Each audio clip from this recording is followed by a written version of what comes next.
Ross Chandler, you seen him around here? Yeah, I saw him. Was not the highlight of my day. Why? What happened? Well, I wanted to interview him about his uncle, and he sort of stepped on me like I was a bug. Oh, really? Does this man know that he's not supposed to mess with the press? Do you mind going and explaining that to him? I'd be glad to if I could find him. Well, I gotta deal with my own business anyway. I think he's probably with Adam. Anyway, whatever you want, I'd say tread a little carefully. He's in a foul mood.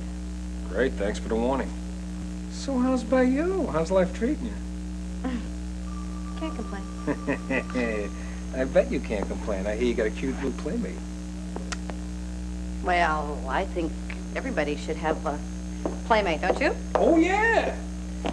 But if you don't mind a little friendly advice here, you're not gonna lose your head over this guy, right? Why not? Aren't I entitled? You're entitled, but you got a few responsibilities, you know. You're a mother. Are you suggesting something about Gilles? What could I suggest about Gilles? I don't even know the guy. You know, it's just words around that you're changing, maybe not necessarily for the better. Sounds like you've been talking to Tom Cudahy. That's a good guess. Did he tell you to come and talk to me? Just relax. He cares about you, that's all. Well, what did he say exactly?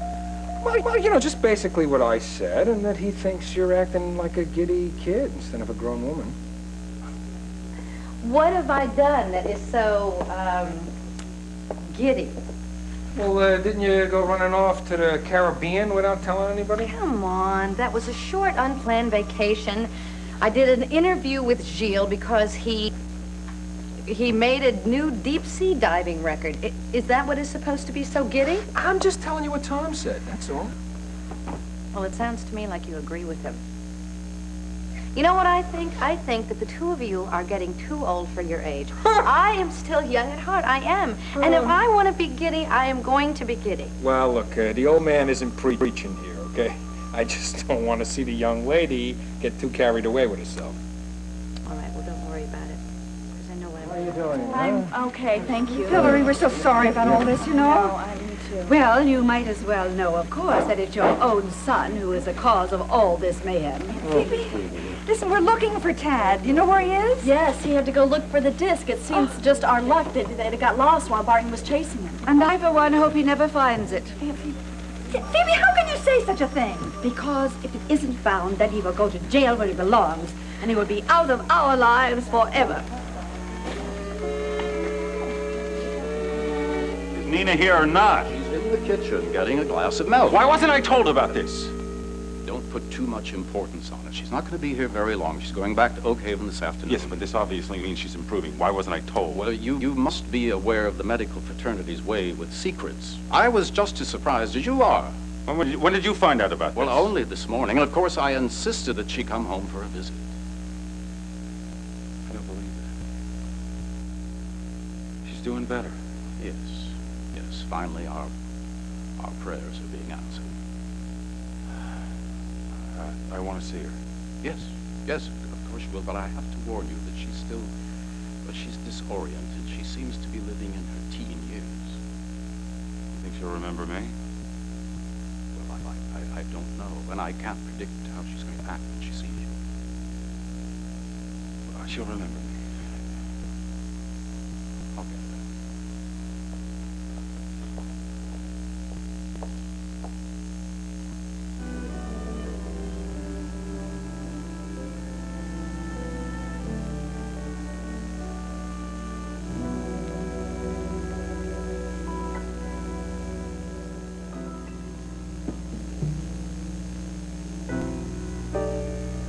Nina? Hi. Get away from me. Honey, don't you remember me? Oh, I remember you. I hate you. You want to take me away from here. No, Nina. No, that's not true. It's not true at all. Leave me alone! Father, please, please don't let him take me away, please. There.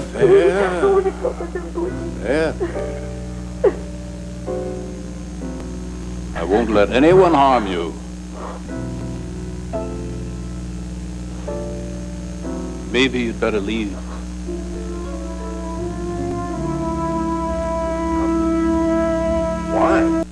Because it's a loser. Well, first of all, the new drugs.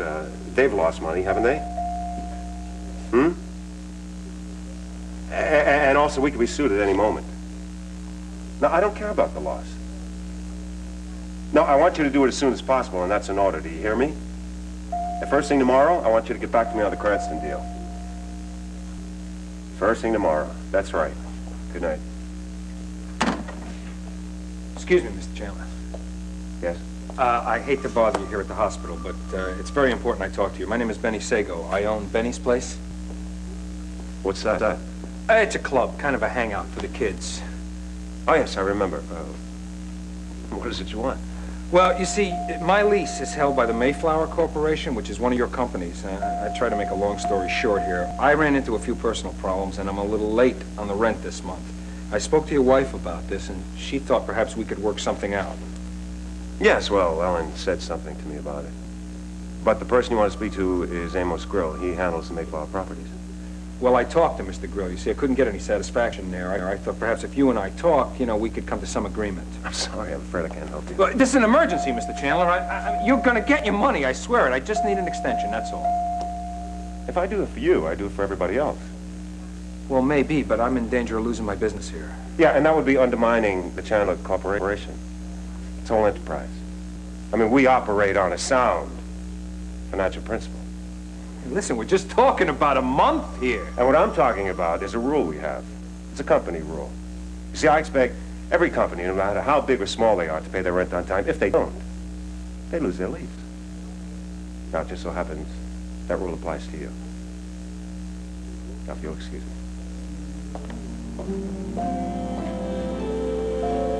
What a charmer.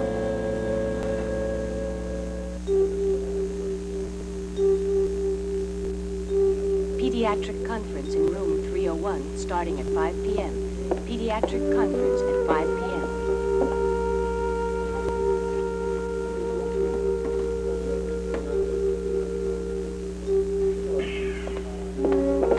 Medication for Mr. Chandler. Sure.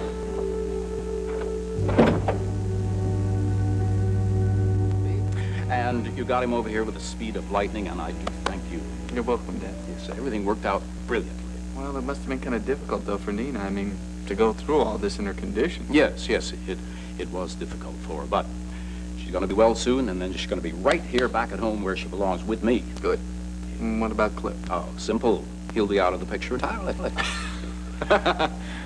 Well, can you be absolutely sure that Nina's going to be happy about that? Just as sure as I am that she was happier before she ever laid eyes on him. And believe you me, not going to be any more Cliff Warners in her future. No, I know Nina rejected Clip this time, but I mean, what's going to happen when she finds out that it's her husband? If and when she does remember, then I'll convince her that all he did was make her miserable. Oh, I wonder if that'll work. It'll work. I'll make it work. Then I'll have both of my children right here at home with me. We'll be a warm, loving family. Yes, we'll be happy. Happy family. Mr. Chandler? Mr. Chandler? Do you recognize me? Of course I recognize you, Brooke. But why are you dressed like a nurse? Well, because Corinne wanted me to do a special story about you, but you're being shielded from the press. So I had to resort to this in order to get in to see you. I admire your ingenuity. Why should those fools care if you interview me? It doesn't the whole world know that I'm sick by now? Why should they care if you report it? My sentiments exactly. You tell your viewers that I'm feeling better every day. And soon I'll have Adam Chandler to contend with again. Look, what in the world are you doing here? I specifically told you to leave Adam alone. It's all right. Brooke's just doing her job. No, it's not all right, Adam. I don't want you disturbed. I'll be the one who decides that, all right? Listen, Adam, your illness is a private matter, okay? Now, these kind of vultures are going to just turn it into a bunch of lies. Ross, relax. Brooke would never do that. Wouldn't she? I wouldn't put it past. Come on, Brooke, get out of here. Ross, since when do you start making orders around here? I'll be the one who decides who's... What? No, Adam. Adam? Judge! Judge, get down here quick, Adam. Hello. Erica, honey, why didn't you tell me you were coming home? I didn't know myself until the last minute. Oh, I'm so depressed. I'm so depressed, Mother, I can't even think straight. I mean, I went all the way to Tibet. I still don't know where Jeremy is. Oh, honey. And I can't believe that nobody has any idea where he is. I can't believe that a person does not just disappear off the face of the earth. Well, do you think he went back to one of those troubled countries? No, as a mercenary, no. Absolutely not. I know he was finished with that. Well, I have nothing else to suggest. Why didn't I think of that? Oh, why didn't I think of that before? I'll see you, Mother. Erica, where are you going?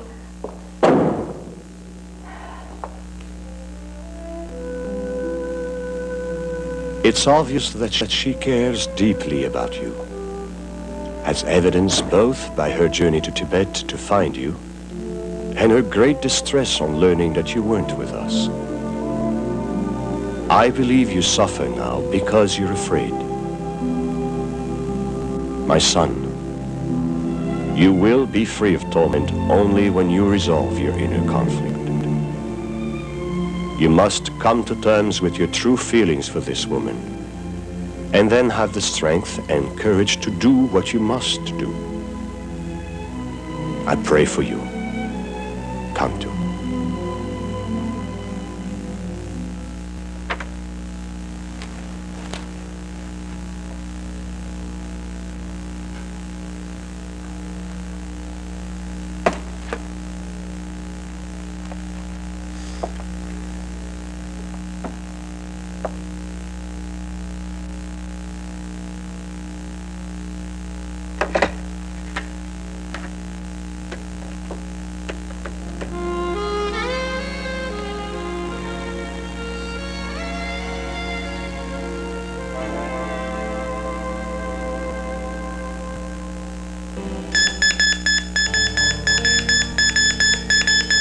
How long is everyone going to take? Where are the doctors? Adam? Clear the Adam, please clear the way. What happened? I don't know, he was fine. We were talking, and then Ross came in and they started to argue. I want you out of here. Understand? You were the one who upset him. Both of you wait outside right now. I'm not going until I find out what's wrong with my uncle. Clear this room. What's wrong with him? Ross, that means you two out. Now, Ross. He'll be all right.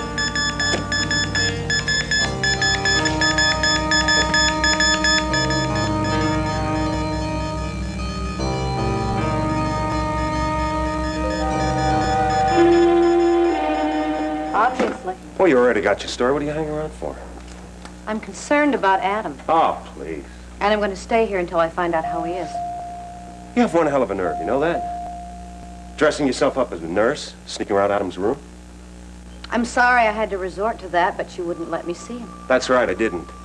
You see, Brooke, Adam happens to be a very sick man, and I don't want vultures like you hovering over him, wait for his last gasp. Look, I was assigned this story. I didn't ask for it, and Adam understood that I was in there only trying to do my job. Really?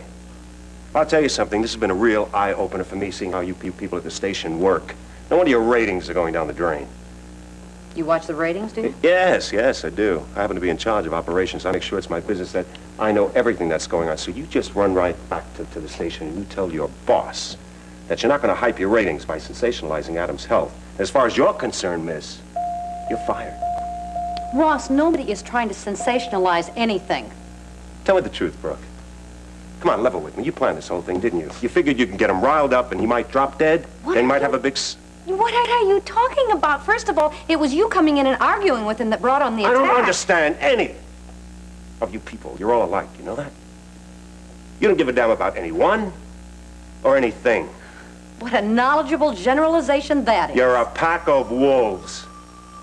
You're preying on the misfortunes of others just so you can hold on to your big, fat salaries. Let me tell you something. Adam wants the public to know the truth about his condition, and if you hadn't been so overprotective of him, none of this would have happened. I'm going to tell you what's going to happen. And you listen carefully, because this is a warning. Should anything happen to Adam, like if he should die, you're going to be up on murder charges.